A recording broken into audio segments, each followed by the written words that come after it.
Mesdames et messieurs, bonsoir et avec une nouvelle édition de notre programme direct et qu'on va parler dans plusieurs sujets, dont les élections législatives qui ont été le deuxième jour du second tour pour les circonscriptions annulées en première phase. Et aussi, on va parler de la décision du Conseil de Ligue arabe qui ont dénoncé fermement la décision de la reconnaissance d'Israël de la Somaliland qui est illégale, qui est une entité illégale séparée de la Somalie. Et on va aussi parler de notre sujet principal qui est l'immigration clandestine et les efforts déployés pour arrêter ce phénomène qui est toujours des pays du monde, du tiers-monde qui s'affluent vers les pays d'Europe et vers les États-Unis. Et on a avec nous dans notre studio, on a M. Amr Zouheri, journaliste à El Ahram Hebdo et chercheur à l'Université de Lyon 2. Bienvenue M. Amr avec nous, bonsoir. Et on va commencer avec cette dépêche sur les électeurs qui continuent de voter dimanche lors du second tour des élections législatives dans 19 circonscriptions, annulées en première phase dans 7 gouvernorats qui disposent de 35 sièges individuels. Il est prévu que les résultats définitifs soient annoncés le 4 janvier. De son côté, le directeur de l'organe exécutif de l'autorité nationale des élections, le conseiller Ahmed Benderi, a confirmé que le vote se déroulait sans problème lors du second tour à la Chambre des représentants dans 19 circonscriptions. Il a exhorté les électeurs à continuer de participer massivement au deuxième jour du vote.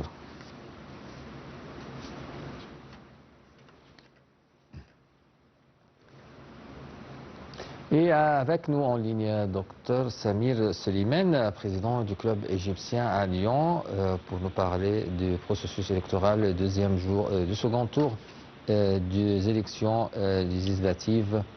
Bonsoir, Dr Samir. Bonsoir. Bonsoir tout le monde.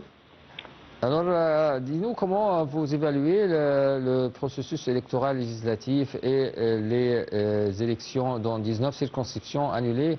Et c'est le second jour pour le second tour en première phase dans 7 gouvernorats. Ça s'est très bien déroulé. Donc nous avons terminé déjà nos votes avant vous en Égypte.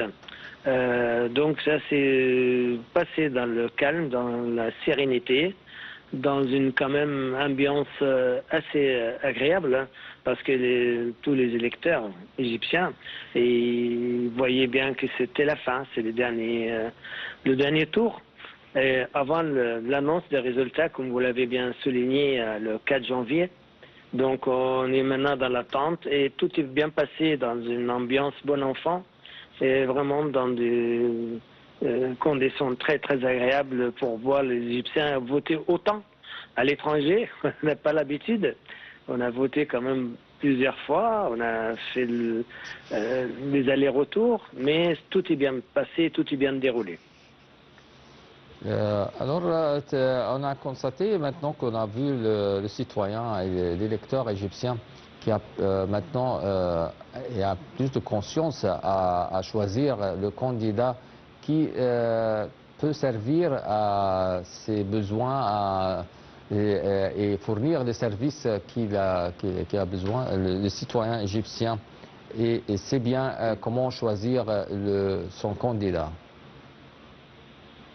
Bien entendu, comme tout le monde a remarqué, qu'on a fait énormément de progrès dans les processus électoraux pour les Égyptiens à l'étranger. Il y a même la participation de deuxième et troisième génération, déjà. Je parle de la France, parce qu'on ne sommes pas un pays francophone à l'origine.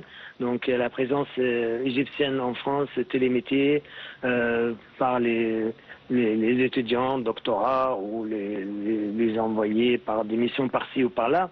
Et on a quand même remarqué et constaté que les choses avancent rapidement. surtout ces dernières décennies. Vraiment, on a remarqué, comme vous l'avez constaté, déjà le droit de vote qui n'existait pas auparavant pour les Égyptiens, qui a été voté en 2011, je crois. 2011 ou 2012 a été voté, on a commencé à voter. Auparavant, on n'en a jamais eu l'occasion ni le droit de voter. Maintenant, on vote, on sent qu'on est des citoyens à part entière. On participe à la vie politique égyptienne pleinement. Et on est au courant de tout, de A à Z, en temps réel, avec les congrès, avec les rencontres, avec les réunions, avec monsieur l'ambassadeur ou monsieur le vice-ministre pour l'immigration ou même monsieur le ministre des Affaires étrangères en personne. On en a vu tous ces gens précieux défiler pour nous annoncer, pour discuter toutes les règles, tous nos droits, tous nos soucis, nos problèmes. On parle de tout ça. Donc nos représentants au Parlement, ils sont quand même chargés de traduire tout ce que les Égyptiens à l'étranger ont besoin ou de nouvelles demandes. Avec l'avancement du temps, il y a de nouveaux besoins en fait. Mais bien que tous les services consulaires auparavant, ils ont été améliorés d'une manière assez remarquable. Soit c'est des services de passeport, pièces d'identité, procuration, j'en passe et d'autres. Donc on sent vraiment en lien direct avec notre patrie mère tout le temps. Docteur Samir Suleiman, président du club égyptien à Lyon, merci bien pour ton intervention et on va continuer, mesdames et messieurs, avec notre invité au studio, docteur Amr Zouhairi. Alors, comment vous évaluez aussi les élections législatives, tout le monde des élections? Oui, les élections législatives, elles portent un enjeu colossal et très important au niveau que ce Parlement doit choisir l'avenir de l'Égypte pour déjà continuer la phase très importante jusqu'à 2030 et puis inaugurera une nouvelle étape et après ce qui sera cette nouvelle stratégie de l'Égypte jusqu'à 2030. Donc c'est crucial la participation au vote et notamment aux Égyptiens à l'étranger. Ça c'est nouveau et récent, on peut le dire, même si la démocratie en Égypte elle est ancrée depuis je ne dirais pas le calife Ismaïl, mais il y a eu des tentatives très importantes. Toujours l'État égyptien on vote, mais oui. Et le plus important, c'est les enjeux qui se présentent devant les députés, qu'il faut qu'ils prennent les responsabilités et modernisent le Parlement, les scrutins, les lois, démontrent à la population que les députés travaillent et font le boulot, le travail, comme la Chambre haute qui devrait leur diriger ou guider ou un peu contrôler leurs lois et leurs nouvelles décisions pour modérer. Tout va dans le sens du développement du pays et dans le bien de on va passer aussi maintenant vite parce qu'il y a un sujet très important qui s'est passé aujourd'hui. Le Conseil de la Ligue arabe, il y avait une réunion d'urgence.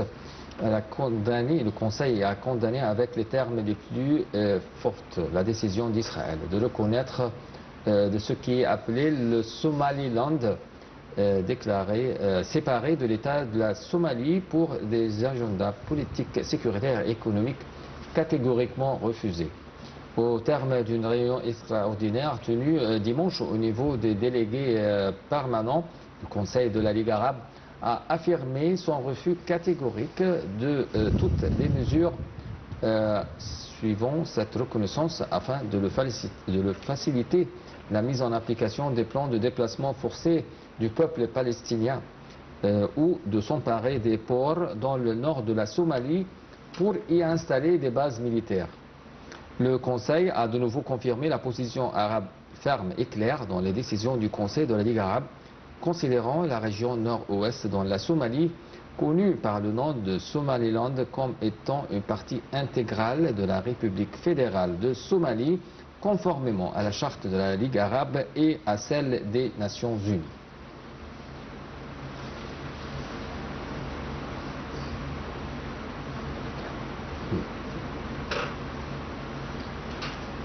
Ça concerne la Somalie. On va de retour parler de ce sujet. On parle aussi du ministre des Affaires étrangères Badr Abdelghati. Il y a eu un appel téléphonique avec le ministre marocain des Affaires étrangères, de la coopération africaine et des Marocains résidant à l'étranger, Nasser Bourita.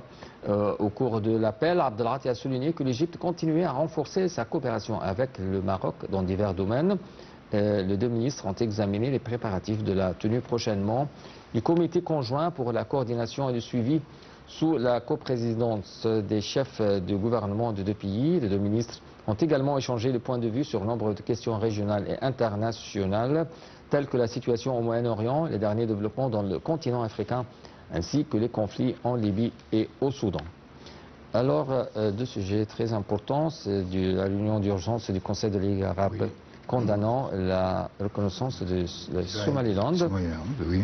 Et aussi, je crois, le ministre des Affaires étrangères, Badr Abdelghati, s'est entretenu au téléphone avec son homologue marocain concernant les intérêts communs.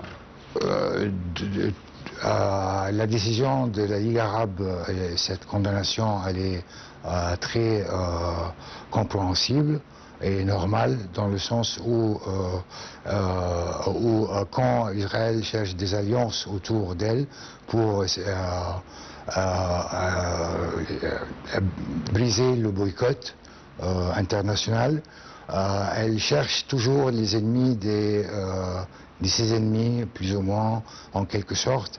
Et dans ce sens un peu infantile, cette histoire se passe. Mais l'Égypte, comme tout pays arabe, cherche à garder l'intégrité de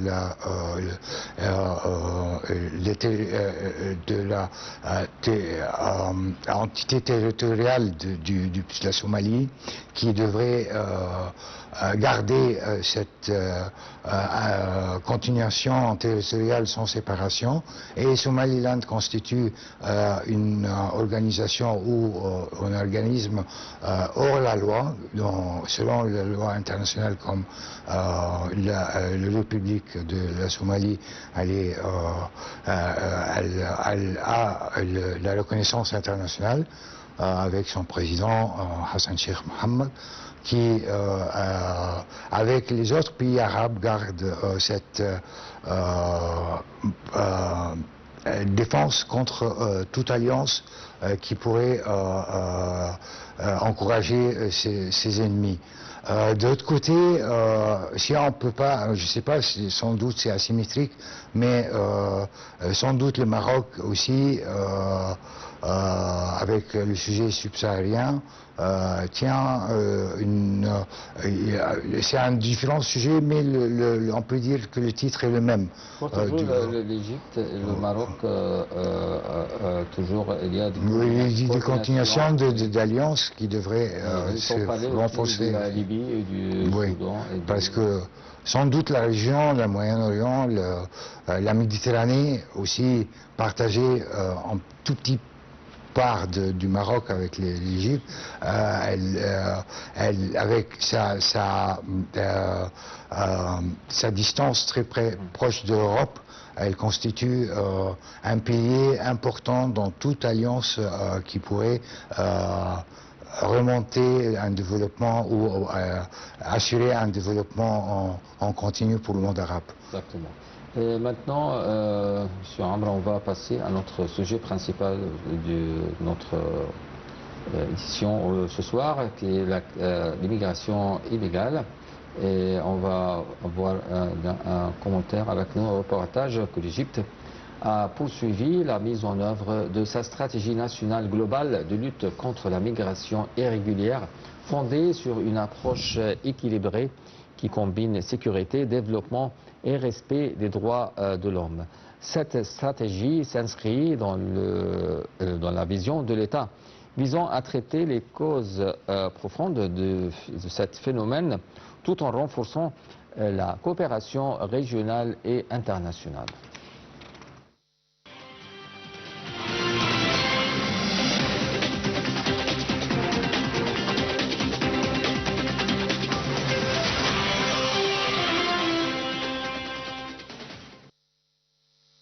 Sur le plan sécuritaire, les autorités égyptiennes ont renforcé le contrôle des frontières terrestres et maritimes, ce qui a permis de stopper toute tentative de migration illégale par voie maritime depuis les côtes égyptiennes depuis plusieurs années. Les forces de sécurité, en coordination avec les différentes institutions de l'État, poursuivent leurs efforts pour démanteler les réseaux de trafic de migrants et traduire les responsables en justice conformément à la loi égyptienne. Parallèlement, la stratégie nationale accorde une importance particulière au développement économique et social, notamment dans les zones les plus touchées par la migration illégale. L'État met en œuvre des projets de développement durable, crée des opportunités d'emploi pour les jeunes et soutient les petites et moyennes entreprises afin d'offrir des alternatives réelles à la migration illégale. La dimension humaine constitue également un pilier essentiel de cette tragédie. L'Égypte veille à la protection des migrants et des réfugiés présents sur son territoire en leur garantissant l'accès aux services de base tels que l'éducation et la santé, en coopération avec les organisations internationales concernées. Au niveau international, l'Égypte joue un rôle actif dans la coordination avec les pays d'origine, de transit et de destination, ainsi qu'avec l'Union européenne et les Nations unies. Elle participe aux initiatives internationales visant à promouvoir une migration sûre, régulière et ordonnée et à partager les expériences réussies dans la lutte contre la migration illégale. Ainsi, la stratégie nationale égyptienne de lutte contre la migration irrégulière reflète une vision globale et durable qui ne se limite pas aux solutions sécuritaires mais s'appuie sur le développement, la coopération et la protection de la dignité humaine.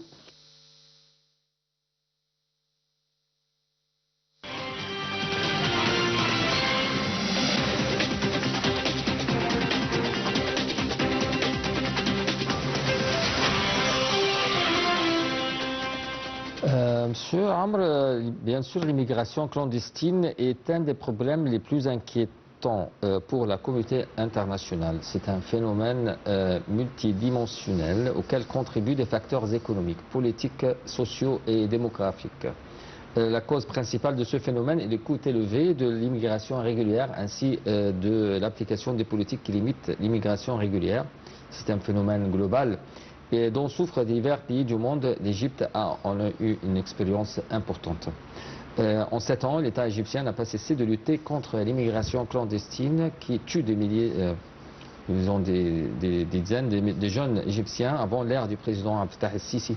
Mais le président Sisi a décidé avec les institutions de l'État, notamment le ministère de l'immigration, d'éradiquer ce phénomène auquel la jeunesse égyptienne a recours pour faire face aux difficultés de la vie. Alors, M.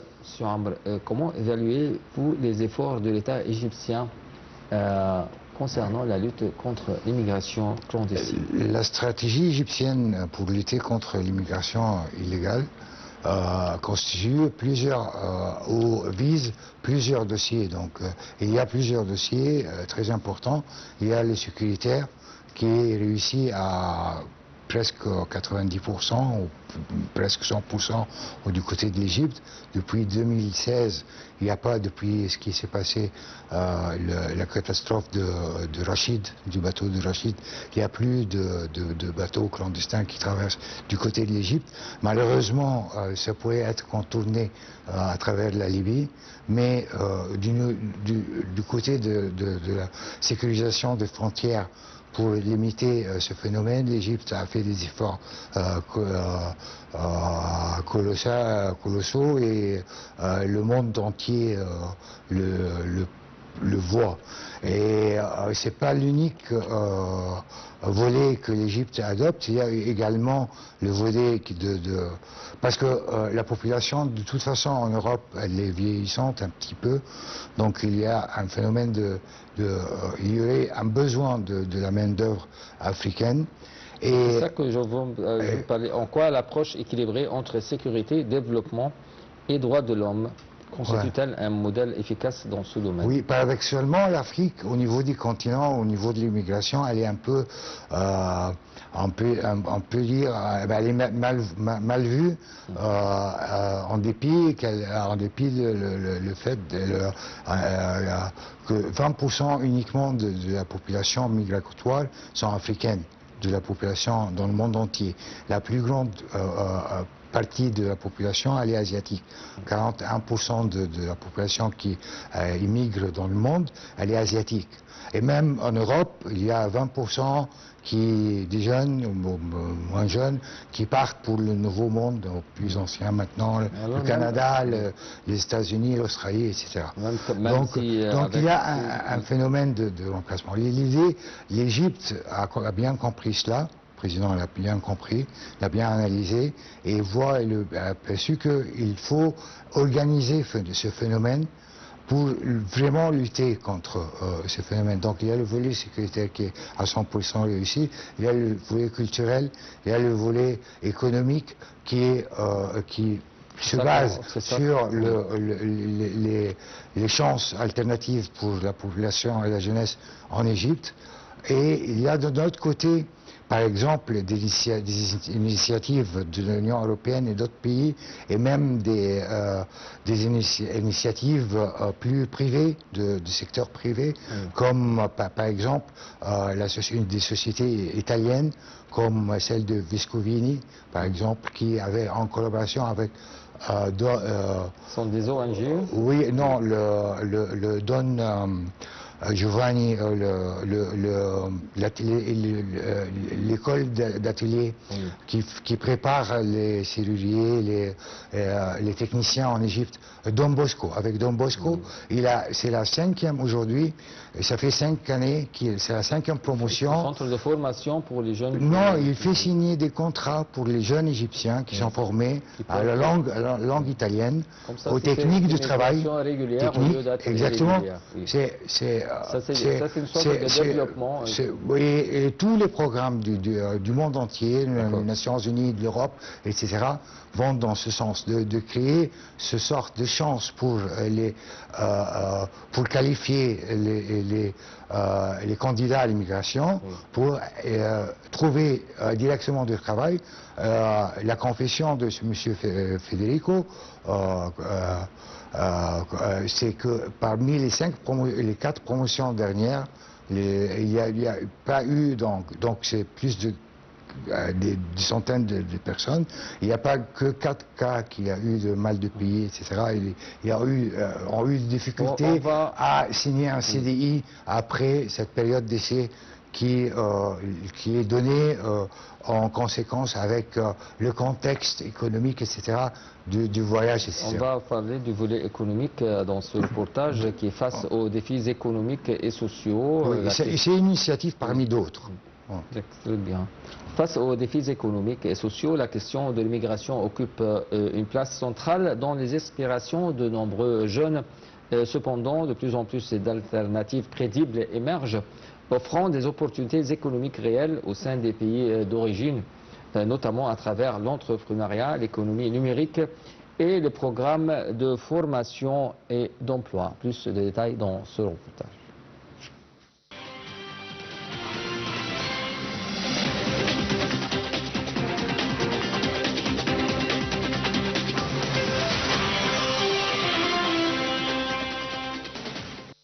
L'Égypte joue un rôle central en tant que pays de transit et d'accueil en mettant en œuvre des politiques équilibrées qui visent à sécuriser ses frontières tout en respectant les droits des migrants et des réfugiés.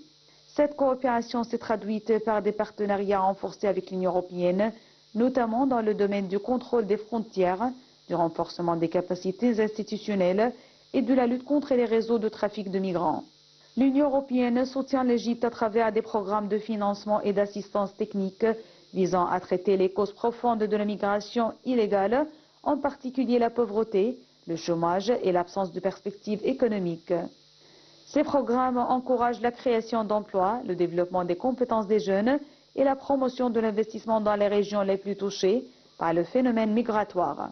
Parallèlement, la coopération avec l'Union africaine s'inscrit dans une vision continentale commune reposant sur la mise en œuvre de cadres africains de gouvernance migratoire. L'Égypte contribue activement aux initiatives africaines visant à promouvoir une migration sûre, ordonnée et régulière, tout en renforçant la coordination entre les pays d'origine, de transit et de destination. Ce partenariat tripartite accorde également une importance particulière à la dimension humaine en soutenant la protection des migrants, la lutte contre la traite des êtres humains et le respect du droit international humanitaire. Des actions conjointes sont menées en coopération avec les agences des Nations Unies afin d'améliorer les conditions de vie des migrants et de favoriser leur intégration sociale. Ainsi, la coopération entre l'Égypte, l'Union européenne et l'Union africaine reflète une approche intégrée et durable de la lutte contre la migration illégale, fondée sur la solidarité internationale, le développement et la stabilité régionale.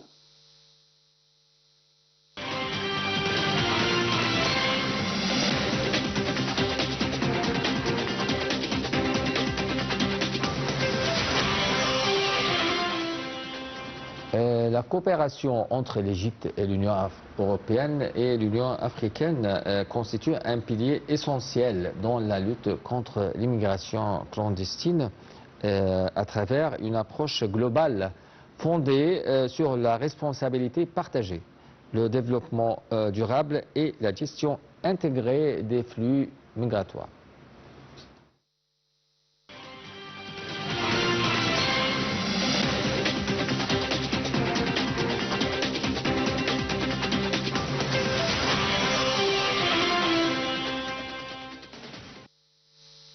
L'une des principales alternatives à la migration réside dans le développement de l'entrepreneuriat des jeunes.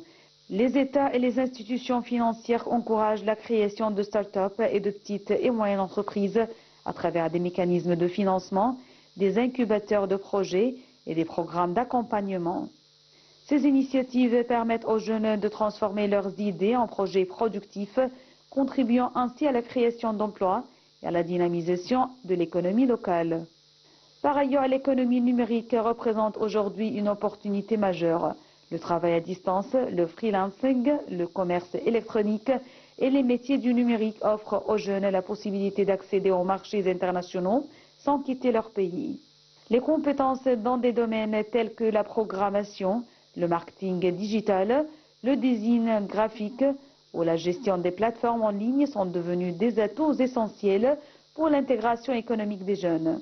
Les programmes de formation professionnelle et technique constituent également une alternative efficace à l'immigration. En adaptant la formation aux besoins du marché du travail, ces programmes renforcent l'employabilité des jeunes dans des secteurs porteurs comme l'industrie, les énergies renouvelables, l'agriculture moderne et les services. Ils contribuent à réduire le chômage et à offrir des perspectives professionnelles durables. En outre, les projets nationaux et les investissements publics et privés jouent un rôle clé dans la création d'opportunités économiques. Les grands projets d'infrastructure, les zones industrielles et les initiatives de développement régional ouvrent de nouveaux horizons pour l'emploi des jeunes et renforcent la confiance dans l'avenir économique de leur pays.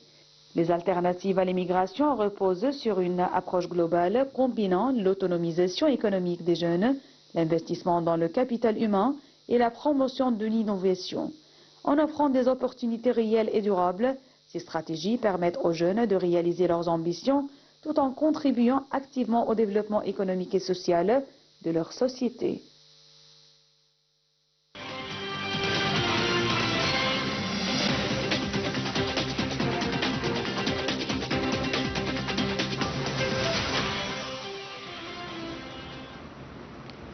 Monsieur Amr, pourquoi la question de l'immigration reste-t-elle si présente dans les aspirations des jeunes d'aujourd'hui? L'idée de chercher une vie meilleure, sans doute, guide l'idée de l'immigration. L'aventure, le changement de pays, des paysages, etc. Donc, et à côté où les situations économiques également, ou l'aspiration d'autres cultures. Donc il y a plusieurs volets et c'est asymétrique entre les gens, mais sans doute dans les gouvernorats de la campagne égyptienne, l'idée qu'on fait de ce qui est le monde extérieur n'est pas conforme à cet idéal représenté par les médias ou par le cinéma ou par la télé. Donc, c'est une sorte de culture, changer malheureusement, à côté des défis économiques et sociaux. Et ça coûte aux familles qui subventionnent les candidats à l'immigration des fortunes, beaucoup d'argent. C'est vrai, à travers les façons illégales. Parce qu'il y a des passeurs, il y a des risques de leur vie, etc. Donc, c'est un risque de vie, bien sûr. Oui, bien sûr. Et le chemin n'est pas facile et les histoires de réussite ne sont pas au nombre de s'imaginer. Alors comment les bons exemples existent, mais... Comment peut-on réellement parler aujourd'hui d'alternatives crédibles à l'immigration au sein des pays d'origine? Quelles sont les alternatives pour que... Oui, c'est sans doute avec le développement en continu, le développement durable, les chances du travail, les subventions et des petites et moyennes entreprises et petits projets et moyens projets. Ce financement est très important. Et d'autres parlent de... Malheureusement, le sous-développement de l'Afrique, c'est un peu osé, un peu loin, mais c'est un peu, et sans doute, lié à la colonisation qui a poussé les pays à des développements qui ne sont pas structurés en combinaison avec l'ensemble de leur population. Malheureusement, ça c'est le bilan du passé et ça se paye cash malheureusement. Et l'Union européenne, avec l'Union africaine et les pays d'origine des candidats à l'immigration ou les pays hôtes affrontent ce problème avec beaucoup de réalisme, parce que les pays hôtes disent vous gardez les candidats chez vous, mais nous, on ne veut rien savoir, mais et chacun chez lui gère les populations qui sont chez lui.